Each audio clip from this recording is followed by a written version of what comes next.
If you lose your Dazzle as well as your Slark, they can just take mid-racks. Bebby on the run out of here. Evasion not going to help. In fact, the Adapted Strike, he does have DP up, but there's no way he's going to survive long enough to use it.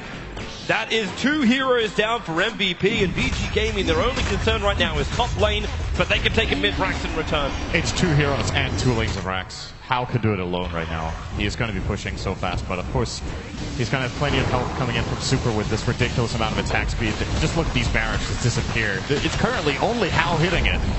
Imagine if the Lina was laying into that one as well, but she's going to go for the top tower. MVP doing the right thing. They can't defend this at all. So they're going to try to get the best possible trade here, which is unfortunately for them a tier 2 tower. But if they try to fight, the game is over. They have to give 2 lanes up. They can't fight for that. No other choice, but at least MVP have one upside. That tier 2 tower still exists on the bottom, which is the only reason why VG Gaming are not sticking around for Megas. The SB is charging in, but this is way too early. None of his team is alive. So March gets to his own secret shop. But the charge is not completed, obviously. Crystal Maiden buying herself something nice. Now Solar Crest to go with that Glimmer Cape. Fully accessorized CM. They just got so much gold. Yep. They're when you get 2 lanes of racks, just look at that. 12,000 gold, 11,000 in the experience, and all swing in the way of VG Gaming. An Aghanim Scepter for FY. If he wasn't dangerous before, he's even more dangerous now. He's even still got a casually stolen Shallow Grave. They can make a big play with this, actually. I don't think MVP are aware at all. Oh, Q-O's in a really bad position, actually. There's your hook shot. They catch him out, pick him up, throw him down. Adaptive strike for the stun. Q-O! Again down for the count, and again 70 seconds on the sideline. That's got to be game over. How are they going to hold this for a whole minute without their most farmed hero? I think even if they never mind, Prop is their most farmed hero. How are they going to hold without their second most farmed hero? Even if they had the Slark, I don't think it's going to make that much of a difference. VG Gaming is so strong that they can't keep him out. You have a Witch Doctor ulti. The only beautiful way that MVP would do this is if Spirit Breaker causes such chaos, the paralyzing past person so much, and Witch Doctor gets a full duration, uninterrupted, Aghanim Scepter ulti. It's still only level 2 though. But that's like the only way that VG Gaming would be repelled. They wouldn't even win the fight with that. It's just going to push them back and probably have an even trade. Well, they've got to go for it. March is currently pushing. He's going to charge now. He's not going to be there in a pretty good time. They have fortification by a little bit more time, and that weave is going to be pretty much at full max when he arrives. So in comes March. He's charging after Super. The stun from Super running too late in the BKB. KP jumps out too, but he got backed up and stunned up almost instantly. KP goes down. 80 seconds. And nope, there's your buyback one. Nudge controlled by Eyesight Size. That death ward, it just doesn't exist. Eyesight Size will kill him in the tree line. KP comes out for the Sonic Wave. The hook shot gonna miss. Can't get out, but it can. Now Rubik actually stole Sonic Wave. He's actually got the ulti to help burst down the spot. All that he is one extra stun. Q dropping low at 5. There she blows. And down he goes. Triple kill for Hal and GG. VG Gaming will take game 1 here against the Korean team MVP. And what a good start. It looked good for MVP. And then VG Gaming, the Morphling came online. MVP, I think, felt like they had to make some really aggressive plays, which they definitely did, but they got a little bit overzealous on the fights outside the Dire base, and VG Gaming are just too experienced of a team to get phased by that aggression. They played really solidly. They find the key pickoffs, and of course, solid individual plays from everyone on the side of VG Gaming here. So, great game. Very action-packed, as we expect out of MVP, and VG Gaming probably the favorites going in, showing why. Yeah, that they do, and MVP, of course, they are a crowd favorite. I'd like to see what they do in game number 2, but for now, let's throw it back over to the analyst desk. Thank you, Toby. Yeah, game 1 done, and VG Gaming winning that one, and I think the panel might be discussing picks, because Seb, you love that Morphling pick in that game. Yeah, I thought it was a great pick, and as we said also previously, we waited for a Howl performance. Also, actually, Size played very solidly, but I have to say I'm quite impressed with the way he played Morphling, and obviously they picked Morphling not only because they thought it was good, because Morphling is not a hero people are picking right now, it's just a Howl hero. Like he's been known for his Morphling forever, and he likes that hero. Yeah, I said earlier on, we were talking about it while we were watching. Do we think that's a planned thing, or was it a situational thing? Was it reaction to what MVP were drafting, or was it something they were actually going, no, this is something we can definitely pull out? It kind of fit the style that, okay, it's super tanky and it can carry them into the late game. I think both teams kind of had that sort of, okay, well, if they do this, we're going to do this. Sort of like the Rubik. We're going to let them have the Rubik and we're going to pick the Slark instead, because Slark's actually pretty good versus Rubik, and he fed off the supports for a little bit. The Morphling ended up being really, really good. We thought they had no disables, but then they had a Spirit Breaker at that Roche fight. Oh dear. Oh, you've rubbed Seb up the wrong way now. 17%. 71% or 17%. It's actually, it is insane. You know, you have those, but we all also had that experience, you know, in pubs or whatever. You have that guy that goes through, you're like, but that's never going to happen. What are you thinking? And then he bashes you once and then twice. And then you don't get to see the third bash because you probably abandoned the game. Or you died. Yeah. Usually I don't see the third one, I just... Yeah. So when we're talking about heroes you don't like very much, is this worse than Techies? I don't know. It's sometimes, it's like he's going for the Morphling and you're like, he can't get him. He just can't, you know. He needs like 3 bashes and he gets them. But he always gets those bashes, you know. It feels like there's some like Spirit Breaker, Guardian Angel somewhere. That's he probably won the Dota 2 lottery. Yeah, exactly. You will be part of the metagame, although you're a bad hero. You know? But there's something like this. Maludi, defend it.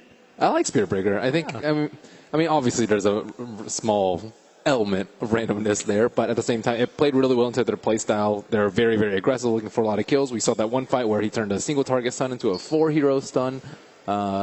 But they drafted really well around it. Like Spirit Breaker couldn't charge away in lane because they were always waiting with the Frostbite or the Lift. Overall, I thought it was pretty close to Lina. Actually, was the biggest deal because Slark just got obliterated by Lina so many times. I mean, he didn't build BKB. I felt it was necessary for the Slark to have a BKB that game. Like, he could have just got trapped in the cogs and CM with the ultimate will actually destroy him. So I'm not sure why he didn't actually prioritize on getting magic immunity in that game. I felt it was the utmost necessity for him to actually have it. Well, I actually have a bit of extra inside information about MVP's Phoenix draft, previous game. So apparently, from hearsay, from what I've heard, March is just thinking, you know what? Top 8, it's great. We're just going to have fun from this point onward. So, Gyo, what do you want to play? Slark, okay, let's do it. It's not actually strategical drafting, perhaps. Sounds really weird to me if they have that approach. I mean, they did great so far. I thought they had a good shot at winning. And yeah, maybe that approach is like, if we play on the heroes we like and we have a lot of fun, then we're going to be better. So if they look at it that way, why not? But I actually think Stark was a very fine pick here. I don't think it was I think it was a fine pick, but as you said, you're facing a Crystal Maiden, although he didn't skill ulti that early, and I thought it was questionable, but anyway, when TM has ulti, Clockwork with Blade Main as well, you can't really fight a Clockwork Blade Main as Slark if you don't have BKB, or at least not effectively. You're going to lose a lot of HPs in the process.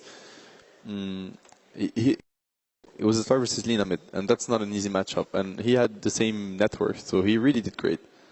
Okay. Morphling, obviously, you picked it out as the game changer, as the main pick that changed everything. 32 minutes in or so, we had an escape from him as well. It wasn't just killing everything in sight. It was a mixture of things. Yeah, he always pushes the hero to the limits. You'll see with that action. There was this action close like to the secret shop, so he got Maledict. He was low HP. He was super low, but he kept on fighting, got a neutral kill or triple kill. Teams returning to the arena, and MVP fine spirits when they came out. Yeah. They were laughing about. I'd like to know what that joke was. Do you see those bashes? Might well have been. I told you I would get him. Yeah, maybe it was. Maybe they were saying, "Hey, should we play techies? That'd be hilarious." Now, well, I'm very happy they're in very high spirits. I mean, it is an elimination game after all, and we've seen it in the past few days that sometimes the pressure and in this type of match can be really high. But yeah. I don't see the pressure. There's no pressure on MVP Phoenix right now. They are just enjoying every moment of it in there. I mean, talk about having fun. If I'm playing against Sebastian, first pick Spirit Breaker, second pick Techie. Well, I'm going to give you the game for sure. Don't give it away, because we're supposed to be a five-person panel here. We're supposed to be playing together in the same team. You can't give strategies away like that, so they know how to beat us. Spirit Breaker. But I mean, it worked really well for him. And also, we have to point out that he really uses the hero to the maximum potential, in the sense that when you charge in a team fight with Spirit Breaker, you always want to charge the guy that's sitting, as far as possible, so you can bash everyone. I mean, stun everyone on the way, and he's been doing that a lot. I remember, I don't remember who they were facing, but there was this big highlight where he just charged and got a triple stun, and it ended up being a team wipe. Thanks to his initiation. It was just before the Roshan, wasn't it? Yeah, it was. I can't remember who they were facing, but it was some very intense game where he actually was the X factor. Yeah. We were mentioning Morphling just before the teams came out, so why don't we just have a look back at one of the very few clips of how doing his hell things. This was around 32 minutes, and this was the escape. That is thanks to FY. Yeah. Right here, he went for the Skadi instead of the Manta, so he can't really. But FY just lifts the Spirit Breaker and he survives. And He got Queen of Pain blink, blinks away with his own blink dagger as well, and no worrying sight. This was the fight where we were thinking, oh, this guy's gonna regret not getting a Manta, and then FY showed up. Yeah, savior of the day. And it's also for the that action after.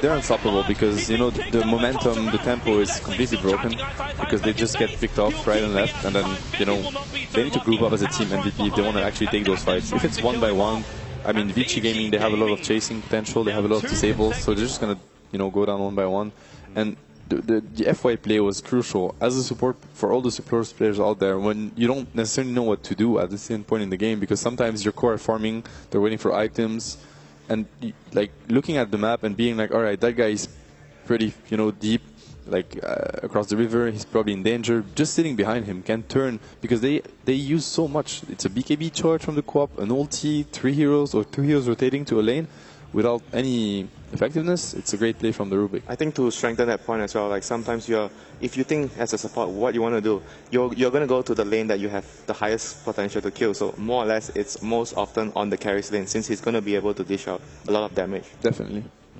Okay. Morphling first pick, TI5. Great to see that. Slark first time at the main event as well, so a couple of new ones. What are we going to see in game 2? No? I thought we were going to see a tech Told use hat. from those. It's yesterday's story now. You never know, but I mean, it's not very... You know, Morphling is weak against Doom, and we haven't seen Doom.